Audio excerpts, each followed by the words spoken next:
2026 বিধানসভা নির্বাচন। আর এই বিধানসভা নির্বাচনের আগে সিপিআইএম ম্যাজিক দেখাচ্ছে। আমরা এর আগে দেখেছিলাম ডোমকল থেকে কয়েকশো পরিবার সিপিআইএম এ যোগদান করেছে। আবার সিপিআইএম এ যোগদানের হিড়িক আমরা বারবার দেখছি। এই মুর্শিদাবাদ জেলা থেকে মানুষ সিপিআইএম এ যোগদান করছে, তৃণমূল ছেড়ে সিপিআইএম এ যোগদান করছে। তৃণমূলে একের পর এক ভাঙন ধরছে। অন্যদিকে আরেকটা খবর আপনাদেরকে দেবো, আবার সমবায় সমিতি নির্বাচনে বামেদের জয় হলো।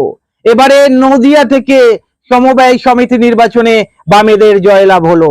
আপনাদের সামনে আলোচনা করব। তার আগে প্রথমে বলি, আপনারা দেখছেন আজকের রাজনীতি।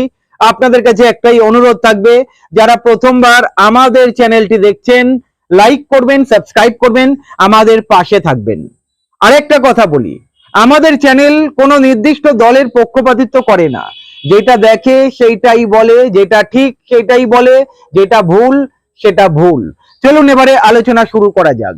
আমরা দেখেছি একের পর এক মুর্শিদাবাদ জেলা থেকে সিপিআইএম এর যোগদানের খবর আমরা পাচ্ছিলাম। আমরা দেখেছি ডোমকল থেকে সিপিআইএম এ যোগদানের হিড়িক বেড়েছে। আমরা দেখেছি ভগবানগোলা, আমরা দেখেছি রানীনগর, এবারে দেখলাম রঘুনাথগঞ্জ থেকে 40টা পরিবার তৃণমূল ছেড়ে সিপিআইএম এ যোগদান করেছে। আর এই যোগদান কিন্তু মুর্শিদাবাদে একটা আলাদা অক্সিজেন যোগাচ্ছে, বাম কর্মীদের একটা আলাদা অক্সিজেন যোগাচ্ছে। এবারে 2026 সিপিআইএম মুর্শিদাবাদ জেলায় ধামাকা করতে পারে। চলুন এবারে অন্য একটা খবরে আপনাদেরকে নিয়ে যাই। আমরা জানি বিভিন্ন জায়গায় যেখানেই সমবায় সমিতির নির্বাচন হয় এই বাম দলের তুলনা হয় না, বাম দল সব জায়গায় যেতে। যদি 10টা জায়গায় নির্বাচন হয় সমবায় সমিতি নির্বাচন, 8টা জায়গায় বাম প্রগতিশীল প্রার্থীরা যেতে। আবার একটা জয়ের খবর এলো, এবারে তেহট্ট বিধানসভা থেকে সমবায় সমিতি নির্বাচনে বামেদের জয়লাভ এলো। আমরা দেখেছি 10টা জায়গায় যদি নির্বাচন হয় 10টা জায়গার মধ্যে 8টা জায়গায় বাম প্রগতিশীল প্রার্থীরা জয়লাভ করে। আবার বামেদের জয়লাভ এলো নদিয়া জেলা থেকে, তেহট্ট বিধানসভা থেকে কৃষি সমবায় সমিতি নির্বাচনে বাম প্রগতিশীল প্রার্থীরা জয়। তেহট্ট উত্তর এরিয়া কমিটির অন্তর্গত মৃগী কৃষি সমবায় সমিতি নির্বাচনে বামেরা 50টি আসনে জয়লাভ করেছে, বিজেপি 12টি আসনে জয়লাভ করেছে। তৃণমূল খাতায় খুলতে পারিনি। এখান থেকে প্রমাণ হয় যে তৃণমূলের খারাপ দিন শুরু হয়ে গিয়েছে। নদিয়া জেলাতে আপনারা জানেন তেহট্টতে বামেদের সংগঠন যথেষ্ট শক্তিশালী। কোথায় শক্তিশালী আলোচনা করব, তার আগে একটু বলি বিজেপি কিন্তু এখানে পিছিয়ে নেই। বিজেপি 12টা আসন দখল করেছে। এবারে যতটা অনুমান করা হচ্ছে এই তেহট্ট বিধানসভা কেন্দ্রে বিজেপি কিন্তু ঝড়। অন্যদিকে বামেরা কিন্তু নাজিরপুর, মানিকনগর, ছিটকা গ্রাম পঞ্চায়েতের অন্তর্গত বাহাদুরপুর বিভিন্ন জায়গায় বামেরা কিন্তু দারুণ ভাবে আন্দোলন গড়ে তুলছে। তার প্রমাণ আমরা কিন্তু প্রতিদিন পাচ্ছি। এই যে আপনারা জানেন যে সারা ভারতের ধর্মঘট রয়েছে বামেদের, মানে দেশব্যাপী যে ধর্মঘট রয়েছে আগামীকাল সিটু সংগঠনের নেতৃত্বে। এই ধর্মঘট কিন্তু অনেক কিছু বলে দেবে। যদি বামেরা সারা পায় আগামীকালের ধর্মঘটে, তাহলে কিন্তু 2000 একাধিক আসনে সারা ফেলতে পারে 2026 বিধানসভা।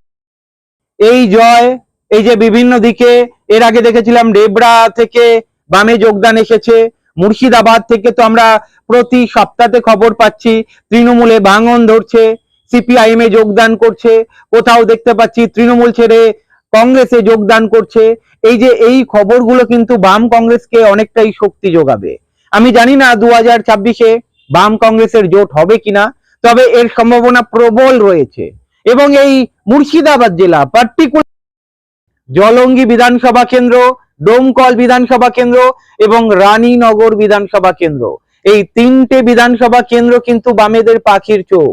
এবারে সম্ভাবনা রয়েছে এই 3টে বিধানসভা কেন্দ্র বামেরা দখল করতে পারে, নিজেদের দখলে আনতে পারে। আপনারা জানেন 2026-এ বামেরা খাতা খুলতে পারিনি, বামেদের শূন্য শূন্য কটাক্ষ শুনতে হয়েছে। এবারে হয়তো এই শূন্যের তকমা বামেরা ঘোচাতে পারে। যতটা অনুমান করা হচ্ছে মালদা, মুর্শিদাবাদ এবং উত্তর দিনাজপুরে বাম কংগ্রেসের জোট যদি হয় তাহলে ধামাকা। এবং মালদা, মুর্শিদাবাদ, উত্তর দিনাজপুরে বাম কংগ্রেস কিন্তু তুলনামূলকভাবে ভোট পার্সেন্টেজ বাড়িয়েছে, ভালো রেজাল্ট করেছে। এবারে দেখার বিষয় বামেরা সত্যি ঝড় তুলতে পারে কিনা।